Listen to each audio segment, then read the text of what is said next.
La ID2 à 20 000 euros, confirmée pour 2025 à 25 000 euros. Alors, Volkswagen, moi je veux dire là, il faudra voir quelle autonomie elle embarque, mais la MG4 hors bonus sera autour de 28-29. Entre 28 et 30, on va dire. Ce qui la met hors bonus autour de 22-24, quoi.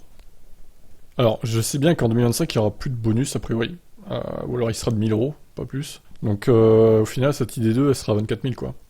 En 2025. Donc, on progresse pas vraiment sur les prix, hein. Sachant qu'elle embarquera sûrement pas plus de 50 kWh non plus, pour réduire les coûts, donc bon. En 2025, l'ID2 sera régulièrement mis en vente. C'est un véhicule qui coûtera moins de 25 000 euros et ce sera une bonne chose pour le marché, surtout si on considère que dans quelques années, les incitations à l'achat d'une voiture électrique n'existeront plus ou seront inférieures à ce qu'elles sont actuellement. Oui, c'est ça, voilà. À la question de savoir si la voiture coûtera nettement moins de 25 000 euros, Schaeffer a répondu que ça dépendrait de l'évolution des coûts des matières premières. Si vous regardez les augmentations de prix, on passe rapidement des 20 000 euros souhaitables à 25 000. Nous verrons alors où nous nous situons exactement.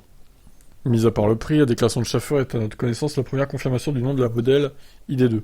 Avec 4,09 m, l'étude de style ID-Life est à peu près aussi longue qu'une Volkswagen Polo, mais avec 1,60 m, elle était 15 cm plus haute, de haut donc.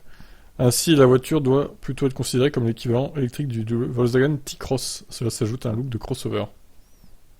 Bon, après, il nous parle de ID-Life, mais bon, ça sera certainement pas les mêmes Bonjour à caractéristiques, tous et j'imagine. bienvenue dans cette Ah nouvelle non, toi, vidéo. tu veux T1, Khalil, hein. Tu te calmes, hein, quand même. Hein. Pourquoi les vidéos se lancent automatiquement? C'est infernal sur ce site.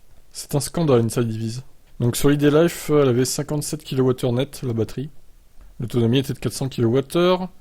400 km, pardon, de LTP. Alors, si vraiment elle a ces caractéristiques-là en 2025, pour, on va dire, 25 000 euros en bonus, en admettant qu'il y a encore un petit bonus, bon, ça sera pas scandaleux, on va dire, mais on pouvait s'attendre à mieux quand même. C'est dans 3 ans quand même, 2025, ils ont le temps de réduire les coûts, normalement. Donc écoutez, on en reparlera d'ici là. Hein. Il y a plein de concurrents qui vont arriver d'ici là. De toute façon, ils seront obligés, je pense, de fournir un prix en dessous des 25 000. C'est à peu près certain. S'ils veulent être dans le match. Volkswagen, la voiture du peuple, on le rappelle. Hein. Allez, ciao.